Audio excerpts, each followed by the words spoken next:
kung naging stable ang mga presyo, kasi last tagulan, ano eh, ang nakuha kong share dito sa harvester na yan ay 800 kabans. Malaki yan. Eh kung mag 1,000 lang, 800,000 yun. Wow. For 2 months operation. Malaki yan. Eh, yung problema, 10 pesos. Hindi mo mabilad dahil muulan. Eh, hindi ko pa na-set up yung dryer ko dito. Gusto mo bang matuto ng agribusiness, crops, livestock and poultry, aquaculture, at ma-inspire sa mga success stories? Agribusiness How It Works! As a YouTube channel, Agribusiness features entrepreneurs, farmers, organizations, OFWs, investors. However, beyond our usual content and official endorsements, Agribusiness does not engage in other business dealings with them. While our viewers and featured individuals and entities may choose to pursue business deals with each other on their own, we encourage them to be cautious in doing so. Salamat sir sa pagpunta nyo rito at hindi lang sa vlog ako nanonood, kakwentuhan pa tayo. Pero sir, ito edit mo na lang ha. Ang laki-laki mo sir sa ano. ang laki mo talaga sa video. Baka ako lalong lumaki ako sa video.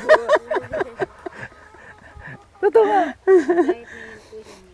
Nag-diet siya. Nag-diet. Hindi, ganun daw talaga sir pag artista, mas pogi sa personal. Hindi, joke. Tapos mahaba yung buhok mo. Nagpagupit na. Pagupit na. Sige. Marami kang idea nakuha sa agribusiness. Marami sir, marami. Kaya nga sabi ko, ito na ang katotohanan na makakaharap ko kayo. Sabi ko, Kailan nyo nalaman na pagsabi agad sa akin, Sir Dudes, na na agribusiness, sabi ko, sige sir. Bahala na ako kung ano man ang ano. Anong mga nakita mong problema sa farming dito sa Pilipinas?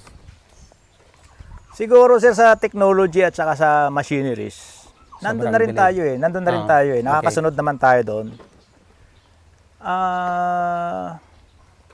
Sad to say sir, talagang yung support ng gobyerno sa mga farmers, doon talaga, yun ang nagiging ano eh. Pero may support naman na, hindi enough. Ano yun sir, pangit pa rin kung sasabihin ko sir eh. Yung stepping down ng from national to baba. 100 doon, pagdating sa baba, 10 na lang eh. Hindi, talagang ano yun, sa akin talaga. Bibigyan ka ng abono sa 1 hektarya, 1 sako. Di ba? Yung sabihin lang natin sir, opinion lang natin yan para wala silang masabi sa sa aking opinion, sa aking opinion. Sa aking opinion. Linawin ko sir ha. Opinion ko yung from 100 to 10. Yes. Opinion ko yun. Pero yung 1 kaban of fertilizer per hectare, totoo yun. Hindi opinion yun. Baka yun lang ang kaya nila ibigay. Kung transparency naman sir, billion, trillion nga yata ang budget ng, ngayon lang nila ginawa yun. Tinaasan nila. Tapos yung bini, nakatanim na yung tao bago nagpalabas ng bini. Kaya nakakalungkot. Kaya yung ano. Yung mga matagal na problema na yan eh. Sana makita nila. Makita nila. Sa aking opinion, matagal ng problema yan.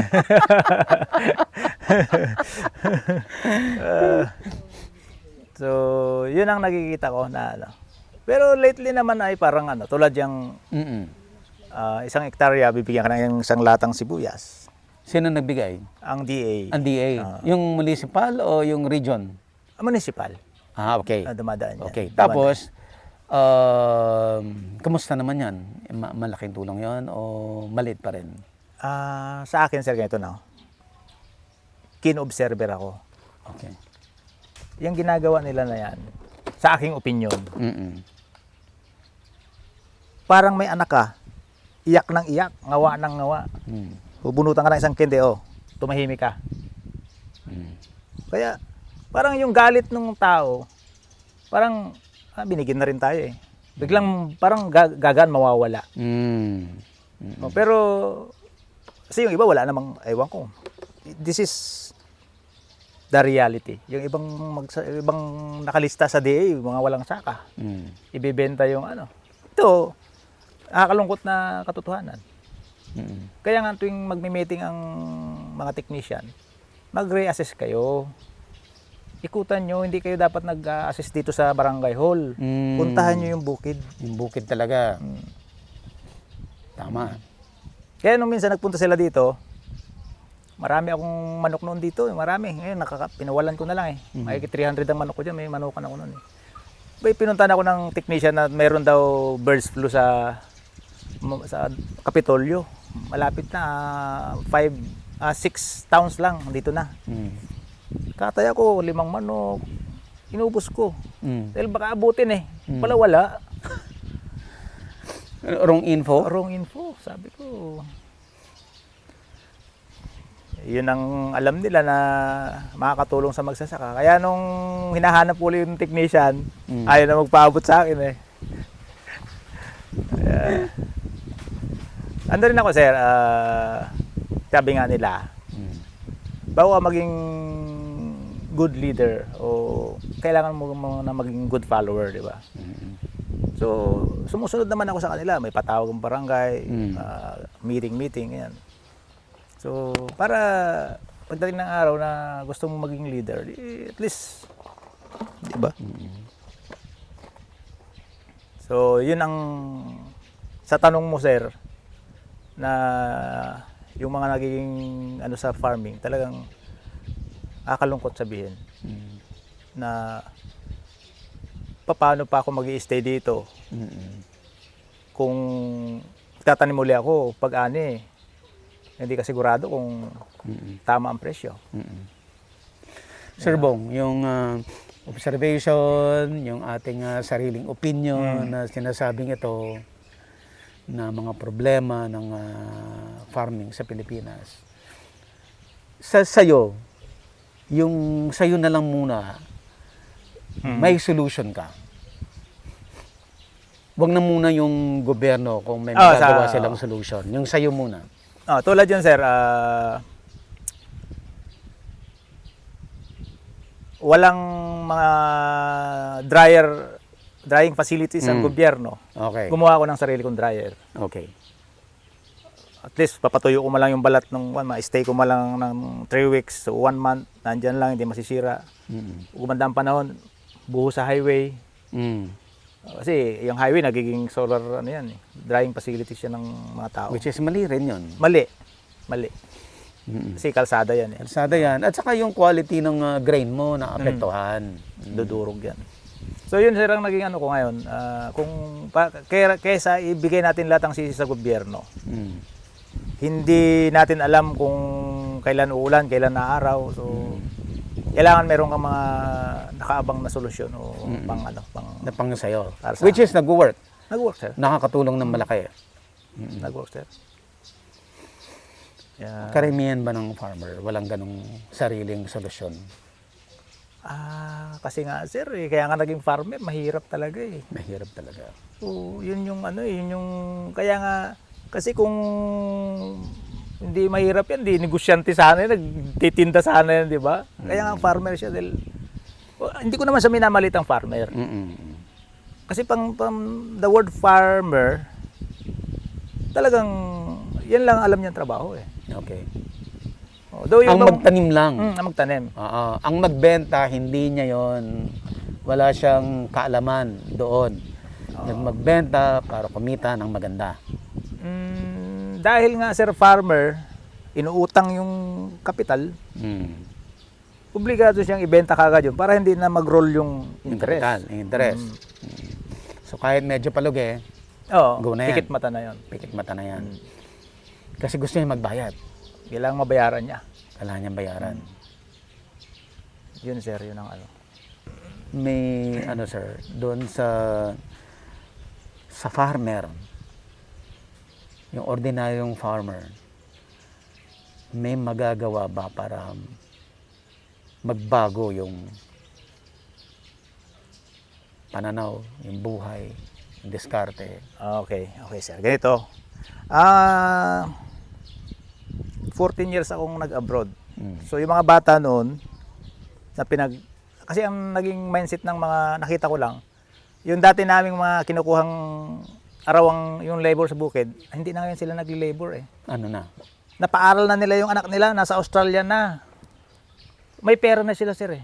Kaya hirap din kaya puro katutubo ang ginagamit ngayon. Na nagtatanim ng sibuyas, nagtatanim puro katutubo. Mangyan. So good to know rin, somehow, na yung mga dating maliliit na farmer ay nagbago rin yung buhay. Yes sir, kasi nga nagpaaral sila. Pinilit nilang Sila. paaralin. Okay, okay. Oo. Pinilit nilang paaralin. Parang tatay mo. Yun Hindi, nga, sir. mayaman ang tatay mo. Masipag lang sir. Kaya Masipag, kinuha okay. na agad ni Lord, batang-bata. Kaya kalungkot man eh, hindi na niya nakita itong nangyari sa akin. Itong magandang buhay na to. Hindi niya na ako na pero alam ko masaya siya. Yun lang sir nakita ko na matitwist lang ang isang farmer magpaaral ka ng anak. Magpaaral ka na anak talaga. Yan talaga. Yun lang talaga ang solusyon. Pero kung yung anak mo hindi mo paaralin at gagawin mong katulong sa bukid, forever yan. Mamanahin niya yan. Mamanahin niya. Pero sabi nila, kaya daw wala na tayong farmer kasi nga ganun nga. Yung magulang pinag-aral lakad. Kaya wala na ngayon, Yun na nga sir. farmer. Oo. Kaya Problema rin yun na wala nang farmer. talagang problema yun sir. Problema talaga yun. Kasi ang isip nila parang ready silang umasenso eh. Kaya, Exactly. Kahit ako naman, oo. mahirap akong magsasaka. Gusto ko ba yung anak ko magiging magsasaka? Kaya- Igagapang ko rin. Kaya nga sir eh. So, tulad sinabi ko, yung mga dating nagle-labor sa bukid, hindi Wala na sila na. ngayon kasi suportado sila ng anak nila sa abroad eh. Yung iba nagsiman. Oo. Gaano kalaki ang pera ng seaman, di ba? So, wala nang makuhang labor. So, hindi naman napipilitan, kundi pangit naman may makapanood dito na napipilitan tayong gamitin ng ating mga katutubo. Pero nagkaroon sila ng hanap buhay naman. Si Katutubo naman ang nagkaroon ng Nagkaroon ng hanap buhay. Minana nila yung iniwan ng mga Tagalulan. Which is, nagpapaaral na rin sila ngayon. Papaaral na rin. Oo. Kasi may mga high school na dito sa malalapit sa puno ng mga bundok. So sooner or later, mawawala rin yan. Mawawala rin. Mawawala rin sir. Kaya kung hindi makakasunod sa farm mechanization, walang mangyayari. Kaya nga sa seeder na ako ngayon sa seeder na ako. Sa case mo na farmer, ang tawag nila ay BLO ka ba sir? Big land owner. Hindi naman sir. Sa mga BLO, okay, mga farmer BLO, yan talaga ang problema na kailangan i-solve. Going to mechanization. Dahil yung pagkawala ng labor, kailangan na nating tanggapin. Talagang dapat Wala na talaga magiging labor. yung solution dapat na ano. Kaya nanood ako lagi yung mga seeder. Kaya sabi ko mas maganda yung seeder 3:1 yata yun eh. Yung pwede sa mani, pwede sa mais, pwede sa palay. Ang galing ah. Oh, parang may ina-adjust lang I-adjust mo lang yung opening. sa opening. So, Okay sir. Doon sa observation natin at opinion natin doon sa problema ng gobyerno, di ba? Madami yan. Yun na nga sir. May solution ba? Actually sir, kung ako lang kung sa cellphone, magulo ang cellphone, i-reset mo lang yan eh. Di ba? Full reset. Ang sa akin, yung Radical ba yan, sir? kasi kung hindi ka kasama doon, di magpatuloy ka, di ba? Pero kung kasama ka doon sa i-reset, Oh. kasi walang mahirap diretsuhin yung salita ng wala na kasi tayong hiya. Wala na silang mga hiya, kaya nangyayari yan. Pero marami naman politiko Hindi naman lahat, sa sir. gobyerno na maayos. Hindi naman lahat. diba? Hindi naman lahat. Yan. Clear lang natin. Yan, hindi klaro naman lahat. yan, Hindi naman lahat. May mga matitino pa rin. Meron talaga. matitino. Kaya, sabi nga, kung ilalagay sa isang bistay ng buhangin, Oo. ilan lang ang matitira.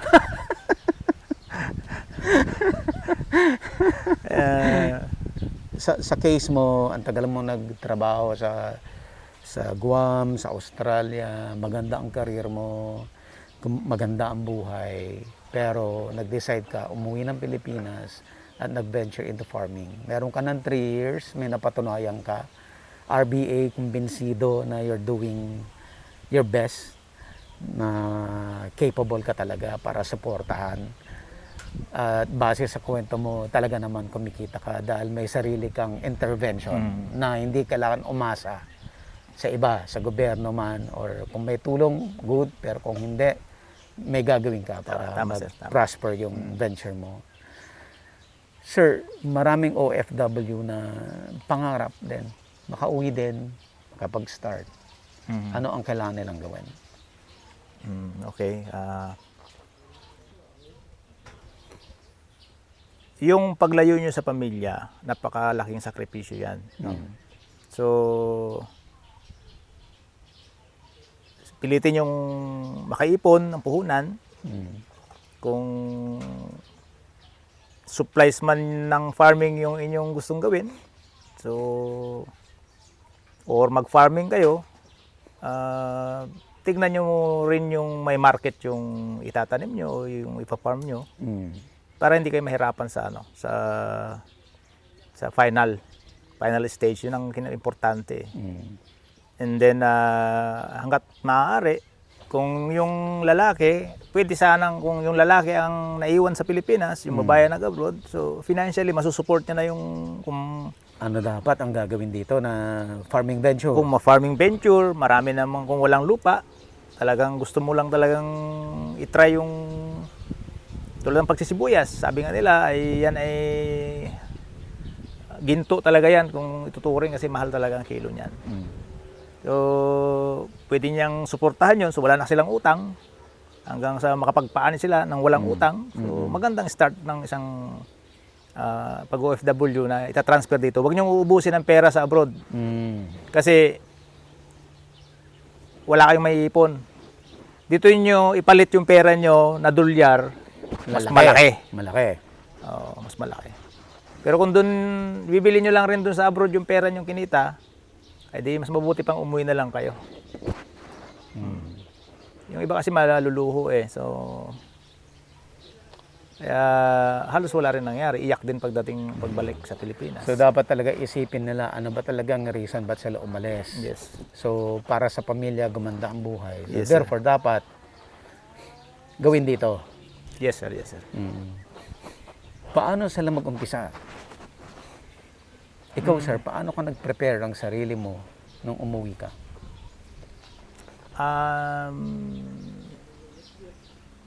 Kasi 52 ako nung umuwi. Umuwi, oo. 52.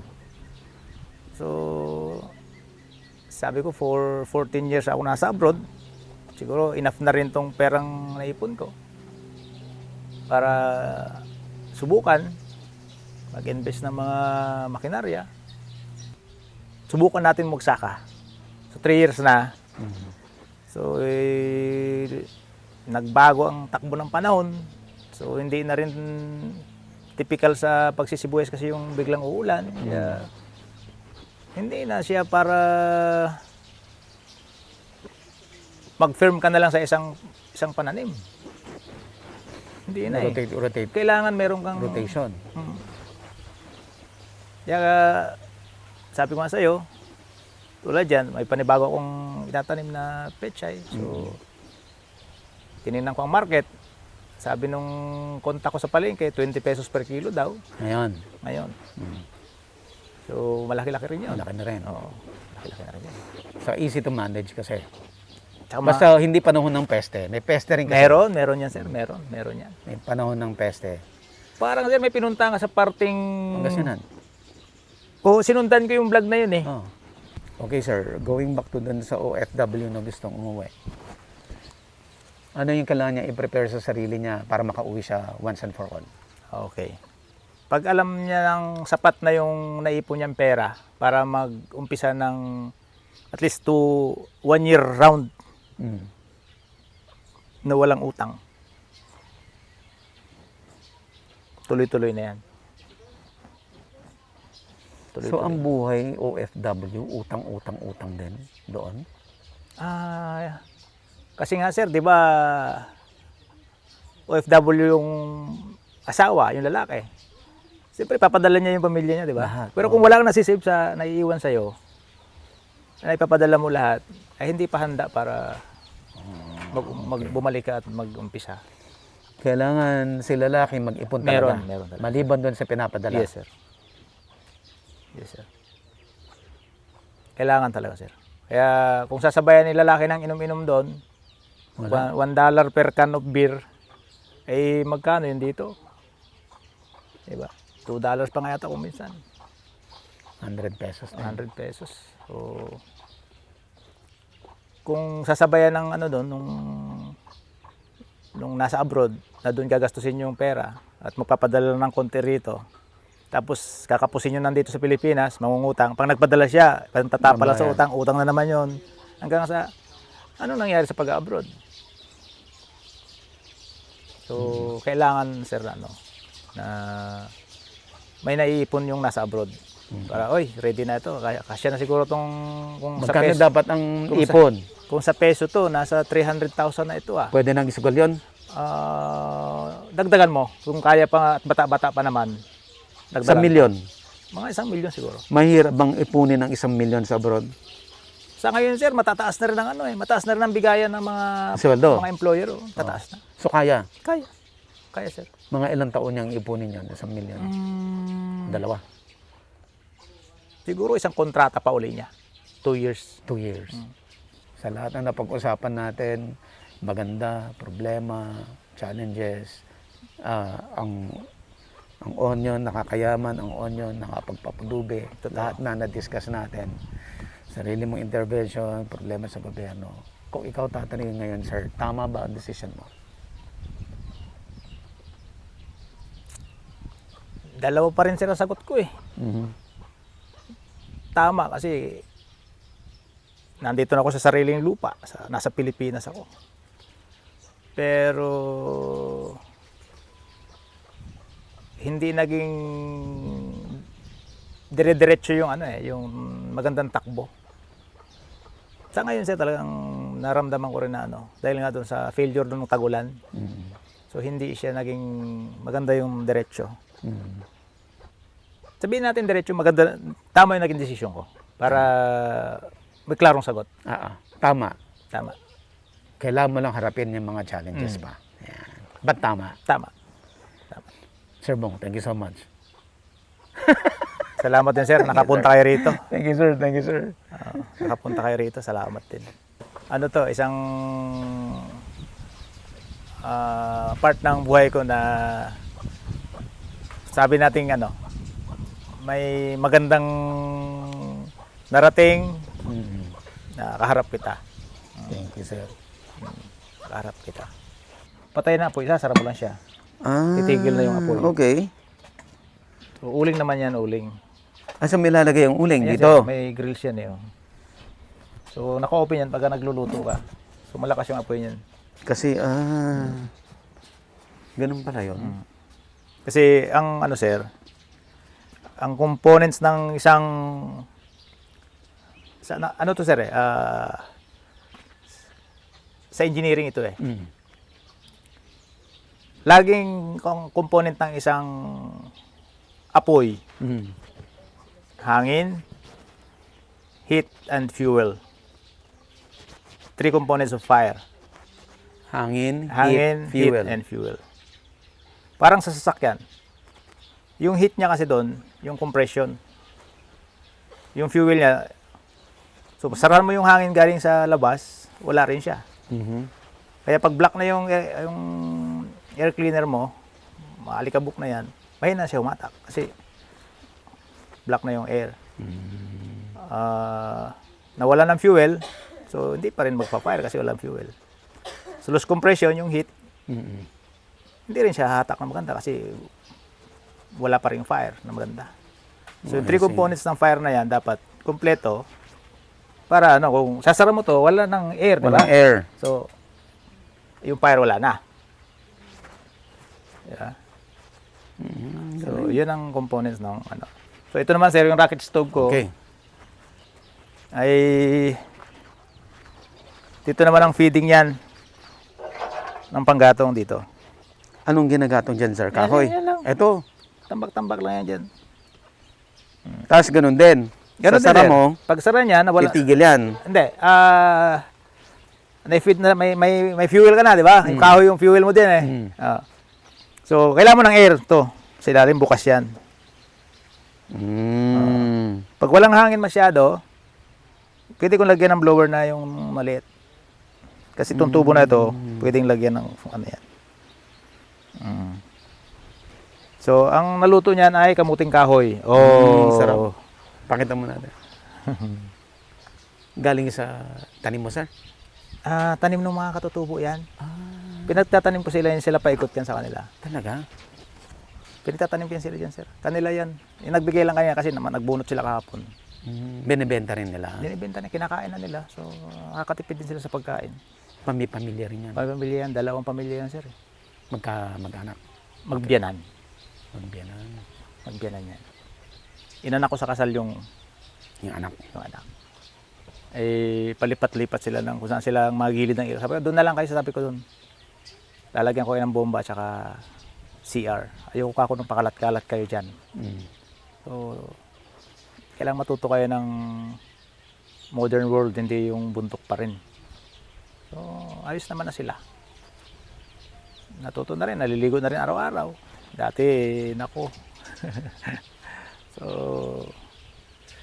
kailangan kasing may mag-guide sa kanila para mabago yung kanilang, hindi naman totally baguhin, kundi humarap sila sa totoong mundo, hindi yung habang panahon na lang silang sa bundok. Ano ba itsura ng mga yan? Parang Ngayon sir, parang normal tayo na. lang din. Pero dati sir, yung mga old na, yung mga veteranong nakabahag talaga yan. Nung araw. Nakabahag talaga yan. Pero anong itsura nila? Kulot? Hindi. Hindi na rin sir, kasi may mga mix na rin sila. Nag-mix na rin, no? Nag-mix na. Nag-asa-asawa na rin sa... May mix na. Ito yung unang harvester niya, sir. Through RBA po to. Buti nga mabuti nga na ko sila na nakilala. May mga na-refer na rin ako sa kanila eh. Naka-ano rin, nag-grant din. May mga ako sa kanila na Walang machinery para sa onion. harvester lang sir meron. Anong ibang itsura ng harvester ng onion? Ano lang siya sir, parang ang kailangan dun sir, nakita ko, attachment siya, implement siya ng traktora eh. Okay. Traktora kailangan mo. Kasi sumama ako sa demo eh. Saan? Sa ibang barangay. Dito sa parting barangay Bayot-Bot yata, Umagbay yung... Sino yung supplier? Through RBA din, pwede rin silang may ginagawa kasi akong technique na galing sa Thailand. Ang ginagawa ko kasi sir, sinusukat ko yung ng palay, yung diba isang pinitak na isang ganyan. Ilang daan mo yan ng pag-spray. Susukatin yan. Luluwangan ko yung portion na yan.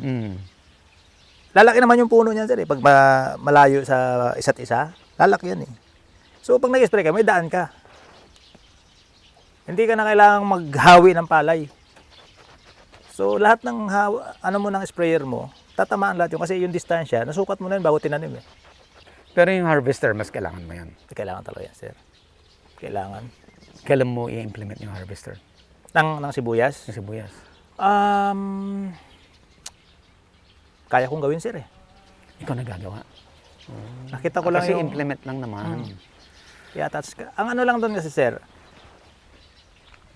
malalapad ang plat. kung yung gulong ng tractor mo isang dipa, isang dipa rin yung plat mo kasi pag hindi siya naging isang dipa yung plat mo, madadaanan ng gulong eh. So, tapos yung implement mo na harvester na yun, hindi naman siya para pinutol na, hindi. Susuruin lang siya ganyan, dadaan siya sa parang screen. Paglagpas no, nakagulong na lahat yung ano. So Yung may sibuyas. tao pa rin na Magkakat. magkakat. So hindi siya Pero talaga ikakat niya, dun pa rin, sa field pa rin. sa field pa rin. Tapos sa sako. Tsaka sa sako. Parang ano lang, yung pagbubunot lang ang Yung pagbunot lang ang mechanized. nabawas doon. Mhm.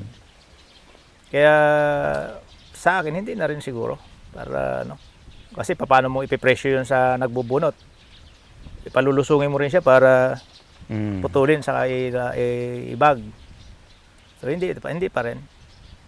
Eh tsaka siguro yung percentage ng magiging damage dun paano kung 'di ba? May masusugat din. Andun yung ano, yung Pero marami. sa India, ginagawa yon. Ginagawa, sir. Ginagawa. Pero siguro sa maluluwang talaga yung hindi na Maluluwang kailangan talaga. ng tao, yung hindi na kaya ng taong harvestin. Ito, mga ano ko na lang to sa mga anak ko eh. Bigay ko to sa anak ko nung nadestino sa malayo. Ito naman yung service ko. Ito ay Ito, service ni Mrs. Ma'am. dito pa yung pala yung mga implements eh. Oo. Ito yung cultivator ko. Ilan ang tractor mo? Isa lang yan, sir. Kaya nga, kung gumanda nung nakaraan season, dalawa na yan. At yung seedling? Oo. Medyo na-damage nga ng sobrang init. Kaya tinubigan ko na naman kahapon. Pero mag-okay na uli yan. Tapos ito naman, dati gubat ito nung mabili ko. Tinaniman ko ng mga saging Kailan mo na. lang nabili to? 20... Sabay-sabay to? Yes, sir. Isang ano lang ito. Isang block lang ito. Isang lote lang yan. Na-damage ng na-damage ng init. Tinanim ko lang itong mga saging na ito, sir, nung September. September lang? Laki na. Anong saba? Hindi, sir. Lakatan? Latundan. Latundan? Mas gusto nila latundan dito? Ano, sir, yan? Ibang klase. Malalaki. Na maiiksi lang. Malalaki. Matataba? Matataba. Pero sabi nila, saba daw. Hybrid? Hindi. Hindi ko rin, sir. Hinukay ko lang doon sa, doon sa gilid ng bahay nung anak ko. Tapos napadami mo na rito? Tapos yun na. Marami na doon sa likod. Yan, mga langka. Nagpatanim din ako ng langka. Hindi pa kami nakapaglilinis eh. Pagka nakaanin na, linisan na yan. So, yun ang buhay ko dito, sir. Kaya Buti dito malilim eh. Kaya nga, sir. Ito mga bahay ito na to, sir. Nandyan na yan, sir, nung mabili ko. Kasama yan sa 2 million. Ngayon, Tapos binahayan mo yan, hindi? hindi pa, sir. Yung mga caretaker ko lang nandito. Oh, ito sir, ang dami mong onion? Ah, Ay, garlic? Garlic yan, sir. Tanim mo to, sir? Hindi, itatanim sana namin yan. Ay, kuya. Magtatanim ka ng garlic dito? Nakapagtanim ka na? Hindi pa? Noon, matagal ng panahon. Kumusta? Kaya lang naging problema dito, sir, yung garlic nga. Kailangan yan dayami. Dayami? Wala kang makuha ng dayami. Huli nang dumating eh. So, hindi na namin na-push. Ngayon, papipilian ko na lang yan. Oo. Tapos, ihahang namin yung makukuhang okay pa. Bibenta? Hindi. Ano? I-save Tatanim pa ko rin? lang. I-save ko lang. Hindi masisira? Hindi naman masisira yan, sir. Pero yung panggamit pa yan? Pangkain? Hindi na? According to the source, mayroong fungicide yan eh. Panang ano talaga? Pangtanim lang talaga. Pangtanim talaga. Kailan nyo itatanim, sir? Sayang ano? Next year na. Agahan na lang siguro, sir. Mga November. Medyo... Dami mong tools dito, sir, oh. Working area mo talaga. ito lang, sir. Dito lang ako naglilibang-libang. Ito, pinapitas ko kanina eh. Ito na lang, ayoko ng soft drinks eh. Yes, sir. Kasi mga straw. Sige na, sir, pagtiyaga natin tong Yes, sir. Ano pa pala sila eh? naihanda. Pasensya Maya na. pa pala sila. Native Native yan, sir. chicken, sir? Chicken. Chicken. Ma'am, salamat po ha. Salamat po. Thank you po. Ma'am. Salamat sa lunch. Isang pangarap, may natupad na lang isang pangarap, ha? Nanonood si sir eh. Sibuyas na lang muna, sir. Sibuyas na lang. Sigurado. Kaya, sir, ingat sa biyahe. Sir, thank you. Ayan. Sir, ka-meeting na ma'am.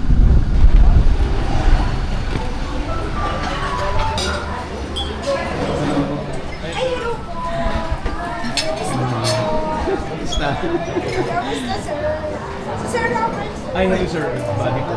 Hello mo, Sir Robert. Sir, kayo po. Ngayon po sir, kumain na po kami. Nagpakain yung ano si sir. Set face sa space ma'am. Si Buddy yun, si Buddy. Si Buddy, sir. Okay, thank you. Hindi ma'am. Ingat po kayo. Agribusiness, how it works. Instruct, inspire, succeed.